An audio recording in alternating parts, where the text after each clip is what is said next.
They start to question him, and he basically admits, I have met Tony, and I've been helping him build this thing. And just as he's about to say more, unseen sniper manages to shoot him from an adjacent building. And then Tony calls the apartment, correctly guessing that Jack is in the building and telling him to F off, basically. So, you know, a lot of cool stuff going on here, a lot of intrigue. And basically Jack concludes that there must be a mole in the FBI. That's the only way Tony could have known Jack was in the apartment. That's the only way a sniper could have been in position in time. So he, once again, has to start taking matters into his own hands because he can't trust anybody except Renee Walker. Sometime later in the episode, Jack manages to catch the sniper trying to sneak out of the building that he was supposedly trapped in. He manages to get out because of the mole in the FBI helping him, but Jack does follow him with Renee to the base of operations for Tony and his group of terrorists. After a quick fight, they do find Tony, they arrest him, they bring him in.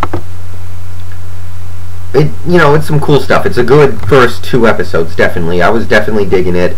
Again, all the plot elements were coming together nicely. So we go into episode 3 starting at 10 a.m.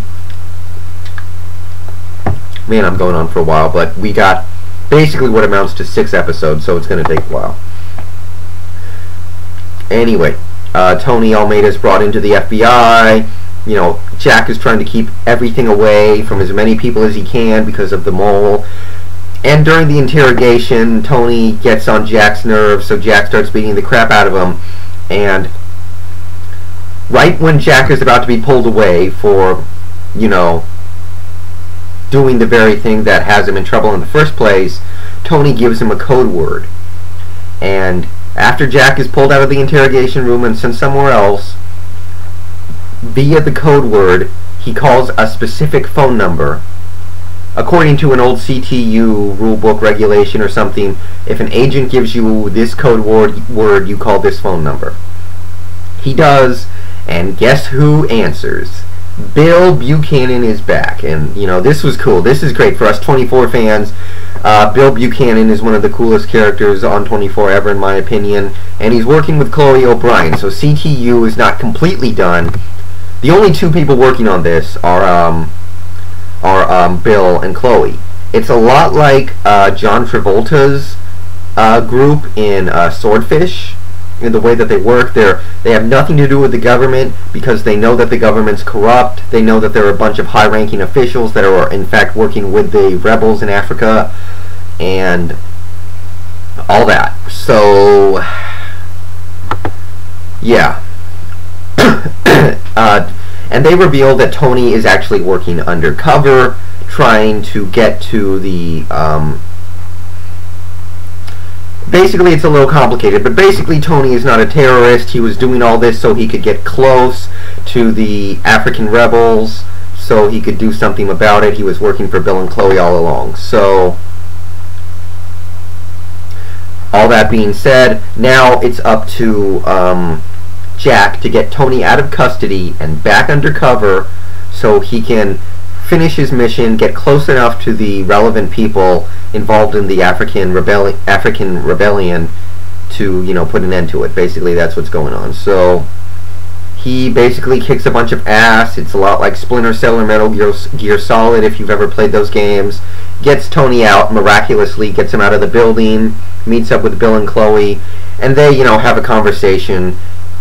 And, it's good stuff. Part of me is like, oh man, they're bringing back all these old characters. This is weird. This doesn't work. But even though I know that it's a little off, I appreciate it. I really do appreciate the hell out of it. I'm glad to see Bill back. A lot of people don't like Chloe. I did like Edgar Stiles better, but Chloe's fine. I think Chloe's a decent character. What else? And mostly that's what this episode consists of. We see some more stuff going on with the president, debating with her cabinet whether or not they need to go in with this. invasion in Africa or pull out, and everyone's saying pull out, and she's saying no, we cannot negotiate with terrorists. I think we end up seeing a little bit more of Henry Taylor, who, you know, basically the cabinet's trying to say get off this, get over it. He committed suicide, it's time to move past. And, you know, they're basically saying we need to start keeping a closer eye on you, so you stop pursuing this, it's going to drive you insane. And, you know, he pretty much says himself, I'm done with it. That's what he says, at least. I'm done with it. And that's most of what happens in this episode. In episode 4 of this season, 11 to 12, Tony manages to regain his cover by, you know, going to the guys he was working with. One of them, his name is Emerson. He's the guy that actually Tony's working for, supposedly. He actually does answer to a higher ranking person in a guy named Emerson, the guy who hired him, and manages to actually convince Emerson to take Jack Bauer take in Jack Bauer as well. And with the two guys undercover, you know, there's a much higher chance of success. They get there just in time to participate in the next job that Emerson has for them, which is to kidnap the ex-Prime Minister of Sangala, Uwe Matobo, who is in America talking with the president about what they need to do, what's going to happen, whether or not they should pull out, what's going on, etc. And that's their next job. So Jack and Tony, pretending to be working for those guys, go to kidnap the guy. Meanwhile, Henry Taylor learns from the ex-girlfriend of his dead son that there was, in fact, foul play. She gives him a phone call, tells him we need to meet in private, and he manages to sneak out with no one really noticing what's going on. And he meets with her, and she tells him that yes, he was murdered. She was told to shut up or she'd be killed.